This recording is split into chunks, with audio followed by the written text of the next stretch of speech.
안녕하세요. 밸런스 투자 아카데미 대표 이정윤입니다. 이번 강의는 총 16강 중에서 5번째 강의입니다. 5번째 강의 책의 내용 중에 일부 정보 분석에서 5장 증자와 감자, 분할과 합병, 그리고 6장 HTS 활용을 통한 정보 강의 한번 해보도록 하겠습니다.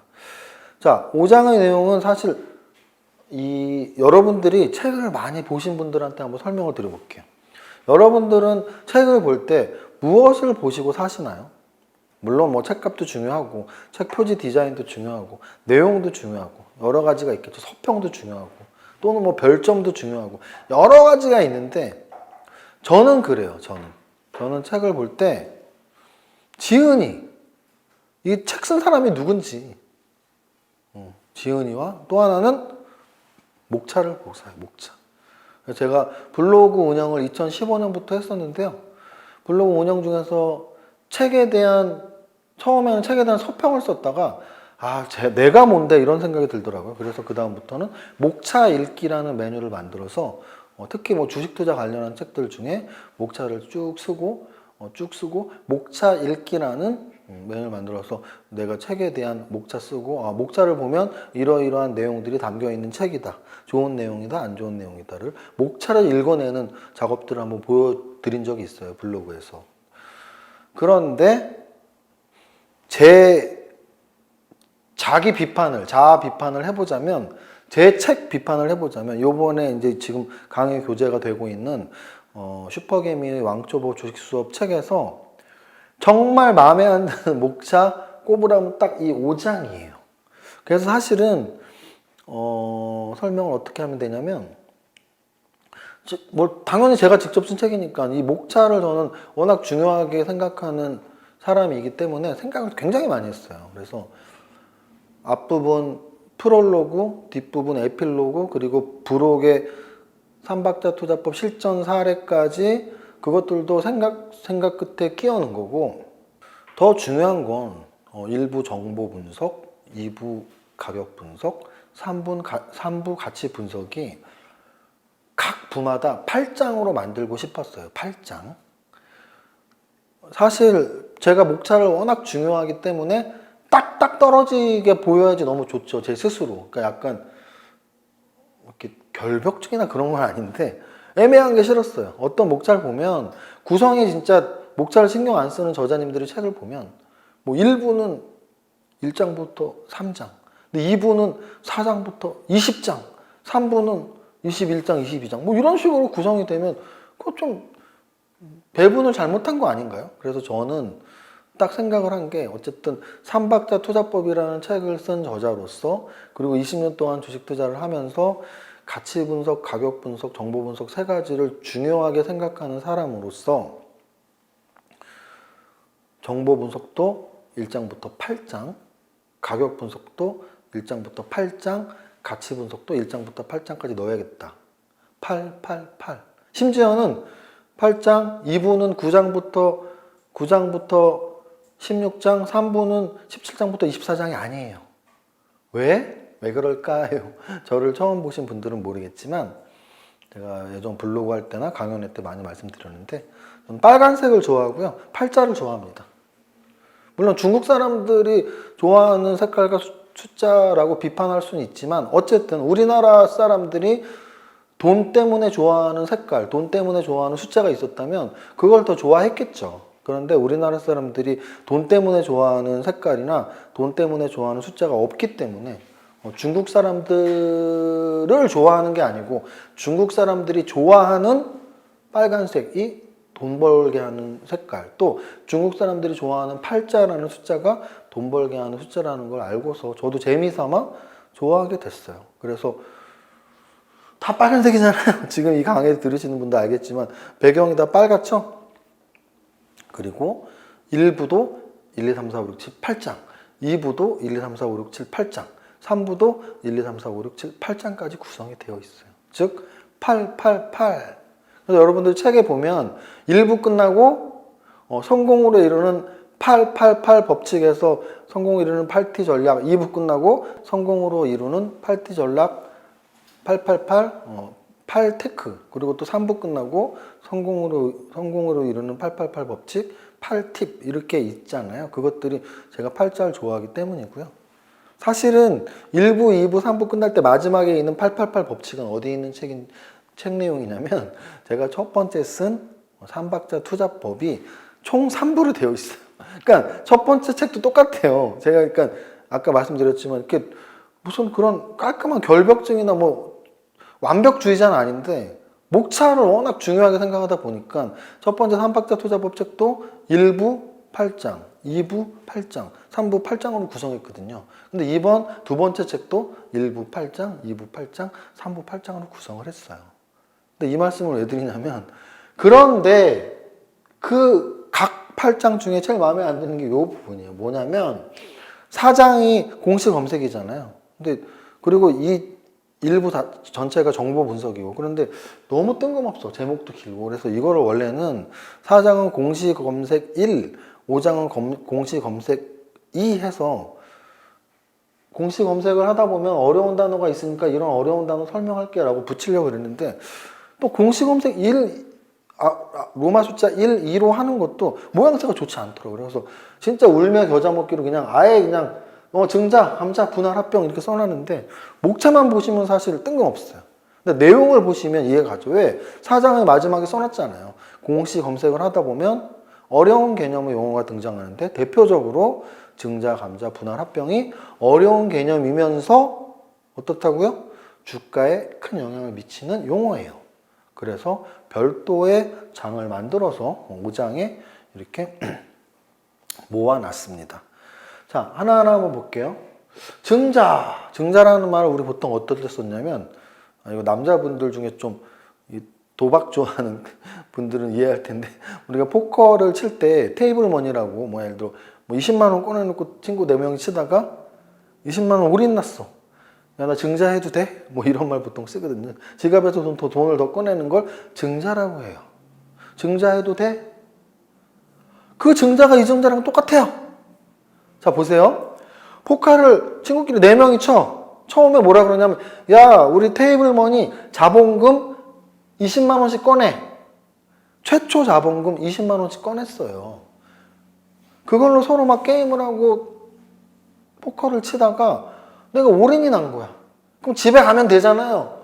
근데 친구들하고 더 놀고 싶어. 그럼 어떻게 해야 돼요? 지갑에서 새로 자본금을 꺼내야죠. 최초 자본금 말고 추가적으로 꺼내는 자본금. 그게 바로 증자예요, 증자. 그래서 돈 새로 꺼낼 때 야, 나 증자해도 돼? 한 번만 더 하자. 주식회사에서도 역시 마찬가지예요.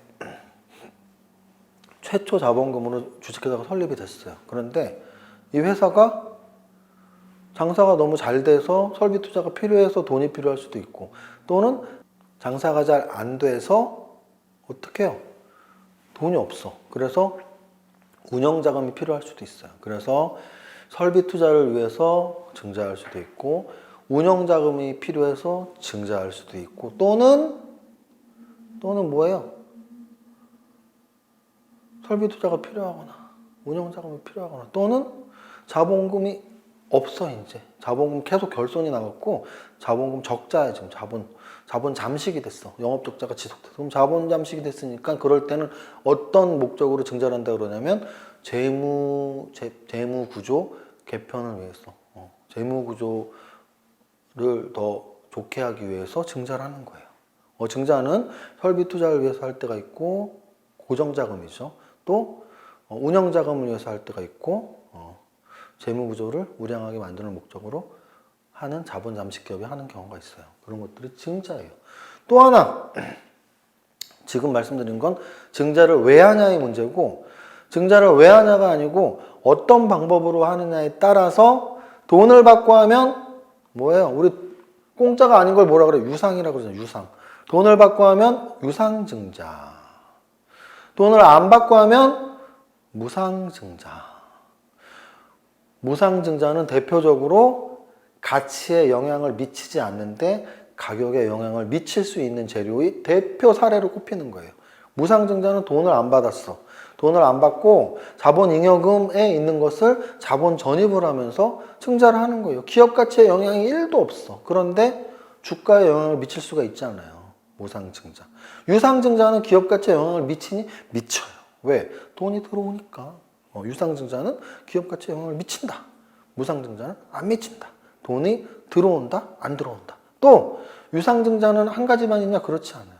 유상증자는 일반 주주에게 배정하는 일반 유상증자가 있고 주주 배정 유상증자가 있고 주주가 아닌 제3자한테 배정하는 제3자 배정 유상증자가 있어요. 무상증자가 주가에 긍정적인 영향을 미치는 재료라고 시장에서 인식을 하고 있듯이 유상증자는 특히 주주 배정 유상증자는 시장에서 악재라고 인식을 하고 있어요. 왜 그럴까요? 내가 주주야. 나보러 돈 내래! 유상증자는 그거라니까 일반 주주들한테 야 너네 돈 내놔! 왜? 우리 장사가 안 되니까 못 줘! 그럼 팔고 나가! 욕 나올 뻔했네. 사실은 기업의 지금 입장에서 그럼 팔고 나가 했는데 아마 그 유상증자 하는 기업들은 그런 마음일 거예요. 주가가 떨어질 걸 예상하고 유상증자 안 받을 거면 팔고 나가. 뭐 이런 마음으로 하겠죠. 왜냐하면 유상증자는 좋은 건 아니에요. 기업 가치 측면에서 돈이 그 회사에 들어온다는 얘기는 돈을 못 벌고 있다는 얘기예요. 그지 않아요? 그잖아요. 삼성전자가 유상증자 하나요? 안 하잖아요. 어디 쓰레기 같은 회사들이 유상증자 하잖아요. 사업을 해서 돈을 벌면 유상증자 절대 안 해요. 영업 활동으로 돈을 못 버니까 자본 활동으로 돈을 벌려고 유상증자를 하는 거란 말이에요. 그러니까 유상증자는 좋다 안 좋다? 안 좋아요.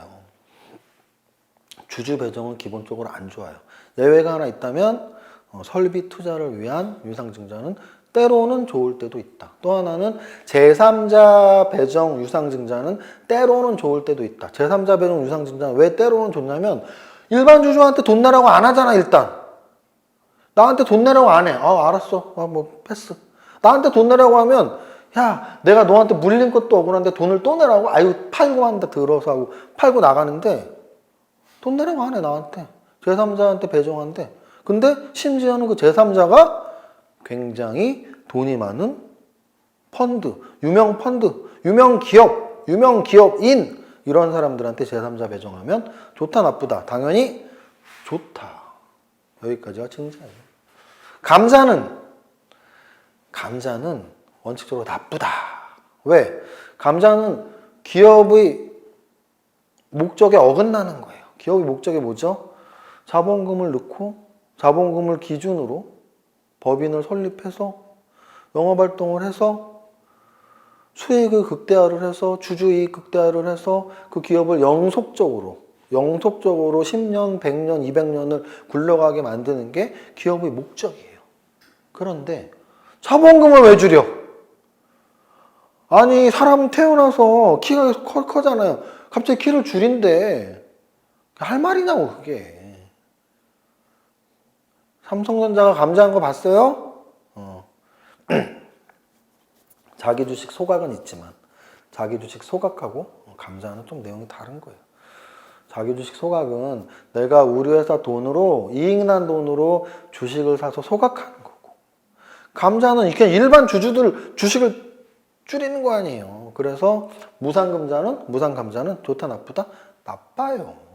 무상증자는 좋다 나쁘다? 좋아요. 무상감자는 좋다 나쁘다? 나빠요. 기업 가치엔 둘 다 영향도 없다. 가격에 의해서 무상증자는 가격에 의해서 좋은 거고 무상감자는 가격에 의해서 나쁜 거예요. 그런데 유상감자는 뭐게? 유상감자는 때로는 좋다. 가장 가깝게는 골든브리지 증권인가? 유상감자를 한번 했었죠. 대주주가 돈이 필요해. 근데 주식을 팔기는 싫어. 시장에서 팔면 막 많이 떨어질 것 같아. 또 어떻게 뭐 블록딜로 기관한테 넘기고 싶은데 사겠다는 사람 없어. 에이 자본금 줄이고 돈 나눠주자. 그게 유상감자예요. 그럼 유상감자 어떨 때 좋겠어요? 현재 시세보다 더 비싸게 돌려주면 좋은 거 아니에요? 예외가 있는 거예요. 그렇게. 여기까지 증자감자. 그 다음 합병 분할. 합병 분할은 뭘까요? 하나로 합치는 게 합병, 두 개로 나누는 게 분할. 왜 합칠까요? 이유가 있겠죠. 왜 나눌까요? 이유가 있겠죠. 근데 그 이유를 가장 기본적으로 저는 주식 투자를 하면서 아무도 믿지 마라라는 생각으로 주식 투자를 하는데요. 사실은 교과서에 있는 내용 말고 그 기업의 자체 이유, 숨어있는 이유 때문에 하는 경우가 더 많을 거예요. 예를 들면 세금 문제랄지, 세금을 줄이기 위해서, 또는 지분 구조 문제랄지, 또는 기업 내부의 뭐 인사 시스템이나 뭐 이런 것들 때문이랄지, 뭐 이런 여러 가지들 때문에, 특히 그룹 입장에서 분할이나 합병을 한다는 건 이런 내용들이 많아요. 오너 입장에서 세금 줄이고 싶거나 오너의 지배력을 강화한다거나 이런 내용이 대부분이에요. 그런데 교과서적인 입장에서 뭐라고 하냐면 합병을 왜 하니? 시너지 효과 때문에 시너지 효과. 분할을 왜 하니? 사업부 개편을 통해서 우량사업부를 더 우량하게, 불량사업부를 우량하게. 뭐 어쩌라는 거야. 분할 안 하고 잘하면 안 돼? 그죠? 그래서 어쨌든 속으로 숨어있는 이유들은 오너 입장에서 좋아서 하는 거예요. 일반 주주를 위해서 합병을 하거나 분할을 하는 경우는 거의 없다고 보시면 돼요. 오너 입장에서 하는 게 좋으니까. 근데 겉으로는 합병은 시너지 효과, 분할은 나누면은 또 이렇게 작은 것들이 강점이 있지 않아? 작은 게 아름다운 거야. 뭐 이런 거죠. 자, 5장은 공시에서 어려운 단어였던 증자, 감자, 합병, 분할에 대한 설명이었고요. 자, 6장 HTS 활용을 통한 정보입니다. 6장의 내용은. 자, HTS 활용을 통한 정보는 사실은 여러분들이 책에서 이건 HTS를 직접 열어보고 여러 메뉴를 눌러보면 돼요. 여러분들이 거래하고 있는, 매매하고 있는 HTS 메뉴가 또 다르고 할 것이기 때문에 직접 뭐 눌러보면 되는 거고, 중요한 건 그 메뉴 이름이 뭐야가 아니고 HTS에서 나한테 많은 정보들을 주고 있다는 거예요. 그것도 요약해서 매일매일 내가 직접 손으로 할 수 없는 작업들을 시스템으로 만들어서 정리해서 매일매일 나한테 보고서를 올리는 거예요. 그걸 내가 보냐 안 보냐는 굉장히 큰 차이가 있죠. 그럼 어떤 내용을 보면 좋은데, 먼저 시간대별 매매의 차이점은 오전 시장, 장전 시장에 내가 얻을 수 있는 좋은 정보가 있고, 장중에 얻을 수 있는 좋은 정보가 있고, 장마감 이후에 얻을 수 있는 좋은 정보가 있다는 걸 정리해 놓은 거고, 상승률 순위를 통한 정보는 뭐냐면 결국은 지금 이게 일부 정보 분석에 대한 내용이잖아요. 제가 자주 강조드리는 말인데요. 하루에 정보는 수천 가지가 나와요. 수천 가지 공시와 뉴스와 증권사 리포트 정보를 모두 합하면 수천 가지가 있어요. 수천 가지. 그 수천 가지 정보를 모두 볼 수 있는 사람은 우리나라에 아무도 없어요.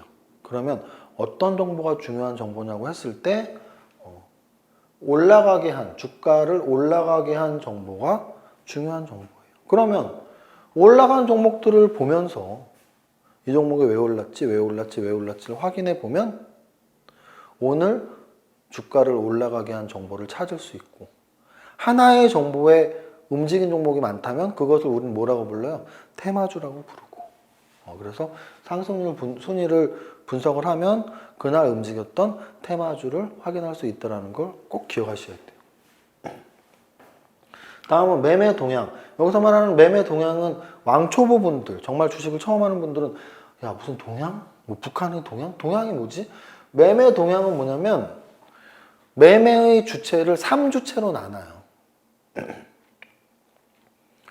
개인 투자자, 외국인 투자자, 기관 투자자. 그래서 증권사 HTS는 예전부터 외국인이 얼마나 샀니? 기관이 얼마나 샀니? 일반이 얼마나 샀니를 이렇게 구분해서 숫자를 보여줍니다. 매매 동향에서 가장 유명한 말은 뭐 요즘에는 안 쓰는 것 같기도 한데, 저는 뭐 오래된 투자자니까. 그래서 매매 동향에서 보통 쌍끌이 순매수, 쌍끌이 순매도라는 말을 쓰거든요. 그래서 쌍끌이 순매수는, 쌍끌이가 뭐예요? 양쪽에서 끌었다. 좋은 거야, 나쁜 거야? 좋은 거예요. 양쪽에서 쌍끌이 순매수를 했다. 좋은 거야. 주가를 끌어올렸다. 좋은 거예요. 누가 끌어올렸어요? 외국인과 기관이 끌어올렸다. 쌍끌이 순매도 나쁜 거예요. 쌍끌이를 끌어내렸다. 누가? 외국인과 기관이. 그래서 매매 동향은 사실은 누가 사는 게 제일 좋은 거니? 라는 정보인데요. 저는 뭐 확실히 말할 수 있어요. 때에 따라 다르지만 케이스 바이 케이스지만 세상에 케이스 바이 케이스 아닌 게 어딨어. 갖고 와봐. 다 케이스 바이 케이스지. 그래서 케이스 바이 케이스 이런 거 떠나서 그냥 딱 말해봐. 답중 명확히 말해봐. 사실 주택투자자는 케이스 바이 케이스라는 말을 하지 말고 무상증자 호재야 말할 수 있어야 돼. 외국인 순매수 호재야 라고 말할 수 있어야 돼요. 당연히 케이스 바이 케이스죠. 세상에 케이스 바이 케이스 아닌 게 어딨어. 그래서 매매 동향상으로는 정답은 뭐다? 외국인이 사는 게 1순위로 제일 좋아요. 그 다음 기관이 사는 게 2순위로 좋은 거고 개인이 사는 게 제일 나쁜 거고 외국인과 기관이 같이 사는 게 제일 좋고 쌍끌이 순매수 매매 동향 코스피 200 종목 분석을 통한 정보는 뭐냐면 코스피 200 종목에는 모든 업종 대표주 들었어요. 모든 업종 대표주 하나 빼고 못 빼고 엔터주 빼고 보세요. 먼저 코스닥의 시가총액을 생각해 보면 돼요. 코스닥의 시가총액 1위가 뭐죠? 셀트리온 헬스케어. 셀트리온 헬스케어가 제약바이오의 시가총액 1위 기업인가요? 아니죠. 셀트리온이 삼성바이오로직스가 거래소에 있잖아요. 그죠? 제약바이오 1등이 코스닥에 없어요. 코스닥의 한 3위쯤에 CJ ENM이 있고 뭐 한 10위 안에 스튜디오 드래곤이 있고 20위 안에 SM과 JYP가 있어요. 제가 말씀드린 CJ ENM, 스튜디오 드래곤, SM, JYP, YG까지 이 5 종목이 엔터주에서 시가총액이 큰 애들인데 거래소 종목에는 엔터주가 없잖아요. 코스피 200에 없잖아요. 그래서 엔터주만 빼면 나머지 모든 업종들은 바로 거래소에서 업종 대표주를 찾을 수가 있어요.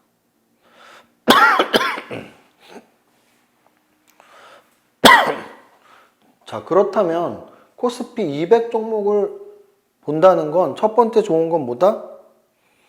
업종 대표주를 통해서 그 업종의 주가 움직임을 개략적으로 판단할 수 있어요. 그게 첫 번째예요. 두 번째는 뭐다? 코스피 200 자체가 좋은 종목들로 구성된 거잖아요. 직접 공략할 종목이 생긴다는 거죠. 코스피 200 종목을 보면서 야, 오늘 이 종목 움직였네. 왜 움직였지? 차트 좋네. 재료도 좋네. 사야겠다. 직접 공략할 코스피 200 종목을 분석할 수도 있고 두 번째는 엔터주를 제외한 모든 업종의 대표주가 코스피 200에 있기 때문에 코스피 200만 보면 업종의 흐름을 알 수 있다. 그래서 이걸 보는 게 좋은 거예요. 그죠? 여기까지 5장, 6장 보고 늘 했던 대로 개념적인, 목차를 통해서 개념적인 설명을 드렸다면 우리 책의 본문 내용을 보고 말씀을 계속 이어나가겠습니다. 5장 증자와 감자, 합병과 분할. 아까 제가 목차가 마음에 안 든다고 했는데 내용을 보면 목차는 이해는 가요. 그죠? 4장이 공시였는데 5장에서는 공시에 나오는 개념 중에서 가장 어렵다고 할 수 있고 주가에 영향을 많이 미치는 증자, 감자, 합병, 분할에 대해서 이야기를 해보자. 자, 증자는 뭐니? 증자는 자본금을 늘리는 거야. 돈을 받으면 유상증자, 돈 안 받으면 무상증자. 무상증자는 기업 가치에 1도 영향 없어. 유상증자는 영향을 미쳐. 왜? 돈이 들어오니까. 유상증자 하는 이유는 설비, 운전자금, 부채상환, 재무구조 개선 등이야. 이 중에서 정말 돈 못 벌어서 하는 애들 안 좋아. 근데 다만 장사가 잘 돼. 설비자금 좋은 거야. 그 다음 유상증자를 누구한테 하는 거니? 주주한테 하는 거니? 제3자한테 하는 거니? 주주한테 하는 건 나쁜 거야. 왜? 기분 더럽잖아. 내가 갖고 있는 종목 유상증자 한다고 하면 나는 100% 팔아. 왜? 기분 더럽잖아. 그 종목에 물리는 것도 싫은데. 그죠? 반면에 제3자 배정 공시는 제3자가 누구인지에 따라 호재인지 여부가 결정이 되는 겁니다. 아까 말씀드렸죠? 증자. 그리고 무상증자의 포인트는 한 주당 몇 주 주니? 한 주당 한 주. 예전에는 한 주당 0.3주, 0.5주 이런 게 많은 시대에서는 한 주당 한 주 주면 굉장히 큰 거였어요. 그런데 요즘에는 한 주당 한 주가 기본이 돼갖고 한 주당 2주, 한 주당 3주도 엄청 많습니다. 요즘에. 그럼 무상증자는 언제 움직이니 주가가? 공시가 나왔을 때 신주 배정 기준일에, 권리락일에, 신주 상장일에 영향을 미쳐. 무상증자는 기업 가치에는 전혀 영향이 없지만 시장에서는 대체로 호재로 인식해서 단기적인 주가 흐름에 긍정적인 영향을 미친다고 봅니다. 자, 감자, 아까 말씀드렸죠? 감자는 증자와 반대로 자본금을 줄이는 겁니다. 기업의 목적, 기업의 존속 이유를 생각한다면 감자하는 회사는 어떤 회사? 나쁜 회사예요. 좋은 회사 중에 감자하는 거 하나도 없어. 감자 나쁜 회사예요. 감자를 왜 해, 감자를? 유상감자는 아주 특이한 거예요. 무상감자는 회사가 적자 누적으로 자본 잠식 들어갔을 때 하는 경우가 많아요. 그러니까 개떡 같은 회사가 많습니다. 무상증자, 무상감자 모두 기업 가치에 영향을 미치지 않지만 무상증자는 호재, 무상감자 악재다. 합병은 뭡니까? 합병은 합치는 거예요. 합치는 거. 합치는 종류가 여러 가지가 있는데 우리는 보통 흡수합병을 많이 알죠. 큰 회사가 작은 회사를 삼켜서 큰 회사만 남는 거. 한 회사는 소멸되고 큰 회사가 계속 유지가 되는 게 흡수합병입니다. 흡수합병. 그리고 인수는 뭘까요? 인수는 그냥 A가 B 그냥 사버리는 거예요. A와 B가 합쳐지는 거랑 사는 거랑은 다른 개념이죠. 합병에서 중요한 건 합병 비율이다. 합병 비율. 우리 최근에 삼성물산 합병할 때 합병 비율 문제가 굉장히 컸었죠. 제일모직하고 삼성 합병했었잖아요. 삼성물산하고. 합병 비율이 어디한테 합병되는지가 어느 합병 비율이 어떻게 나오느냐에 따라서 합병기업, 피합병기업이 유리할지가 결정되고요. 그리고 아까 제가 계속 강조드렸지만 책에서 공부할 땐 시너지 효과 때문이라고 하는데 시너지 효과보다는 대주주가 경영권을 강화할 목적으로 활용하는 경우가 많다. 분할은 나누는 거야, 나누는 거. 왜 나누는데 나누는 방법에는 물적 분할 그리고 인적 분할이 있다. 그래서 물적 분할은 어떻게 되는 거니? A 회사가 B 회사로 나누어지면 물적 분할은 어떻게 되니? 주주는 A 회사만 갖고 있으면 돼. 얘만 떨어져 나가는 거야. 인적 분할은 A, B가 두 개로 나누면서 주주도 두 개 갖고 있어. 보통 우리가 이렇게 되면 요걸 보통 주식 상장 기업들이 퍼센테이지는 인적 분할이 더 높아요. 그러면 제가 만약에 예를 들어 메일유업을 갖고 있었다. 그럼 메일유업 주주였는데 메일유업 홀딩스랑 사업회사인 메일유업 두 개 회사의 주식이 동시에 생기는 거예요. 보통 인적 분할이 많다. 이런 방법으로 했을 땐 두 개 회사가 안 생겨요. 그냥 저는 하나만 갖고 있어요. 왜? 얘를 얘가 다 갖고 있으니까. 그래서 물적 분할도 이러이러한 중요한 포인트가 있어. 그런데 인적 분할의 투자 포인트는 존속회사, 신설회사 또는 지주회사, 사업회사 뭘 갖고 있는 게 좋니? 제 20년 동안의 투자 경험으로는 지주회사보다는 사업회사를 갖고 있는 것이 훨씬 좋다라는 거. 또 하나는 분할을 왜 하니? 분할을 했던 이유는 보통 세금을 줄이기 위해서 이런 좀 오너 입장에서의 합병, 오너 입장에서의 분할이 많다라는 것을 말씀을 드릴게요. 자, 이제 5장 본문 내용 봤고요. 6장 본문 내용 보겠습니다. HTS 활용을 통한 정보. 요거 좀, 제가 좀 이렇게 말을 좀 재밌게 만들지 않나요? 이렇게 뭐 주주에게 보내는 편지 이런 것처럼. 증권사 리포트가 좋은 스승이라면 HTS는 좋은 친구다. 진짜 이런 말은 전화 되니까 하는 말이죠. 주식시장의 음유시인, 주식시장의 음유시인 이시인입니다. 제 별명이 많아요. 블로그 활동하면서 뭐 이작가라는 별명은 이제 뭐 책을 2권 썼으니까 이작가. 또 이배우라는 별명이 있어요. 이배우. 뭐 배우처럼 잘생겨서가 아니라 또 경험상 뭐 이렇게 또 영화 출연도 한 적도 있고 해서. 자, 그 다음 시간대별 매매의 차이점. 시간대별로 아까 말씀드렸듯이 장전에 어떤 재료가 있니? 장중에 어떤 재료가 있니? 장마감 후에 어떤 재료가 있니? 그 각각의 재료 정보들을 우리가 어디에서 얻을 수 있다? 바로 증권사 프로그램들이 제공하는 것들에서 얻을 수 있다는 얘기예요. 증권사 프로그램에서 얻을 수 있다. 그 다음 상승률 순위를 통한 정보는 아까 말씀드렸지만 여기 가장 중요한 포인트는 거예요. 시간의 제약으로 모든 정보를 볼 수 없기 때문에 그 중에서 옥석을 구분하여 중요 정보만 분석해야 한다는 게 포인트다. 그래서 실제로 시가총액 상위 종목들을 죄송합니다. 주식 주가 상승률 순위 종목들을 쭉 보면 얘가 왜 올랐는지 정보들을 찾을 수 있다. 그래서 사실은 주식 투자 처음 하시는 분들 중에 정보 매매를 익숙하게 하고 싶으면 이게 제일 중요해요. 오른 종목들이 왜 올랐는지 찾아내는 거. 여기 보면 상승률 탑 30 종목 중에 특정 종목의 상승 재료를 찾는 방법은 뉴스, 리포트, 공시 등의 공개 정보를 검색해보고 공개 정보가 없다면 미공개 정보, 해당 종목 게시판, 블로그, 카페의 정보를 포털 사이트에서 찾는 것이다. 이렇게 써있죠? 그래서 슈퍼개미 이세무사와 함께하는 즐거운 주식 공부 밸런스 투자 아카데미 카페에서는 매일매일 탑 30이 이렇게 들어가 있어요. 매일매일 탑 30이. 그 다음 매매 동향을 통한 정보는 누가 사는 거니? 개인이 사니, 외국인이 사니, 기관이 사니 이렇게 매매 동향을 매일 확인하면서 이날은 중간 정도의 날이에요. 왜? 외국인이 팔고 기관이 샀으니까 중간. 이거보다 더 좋으려면 외국인도 샀어야 되고 이거보다 제일 나쁜 건 외국인 기관이 다 파는 거. 이렇게 보시면 돼요.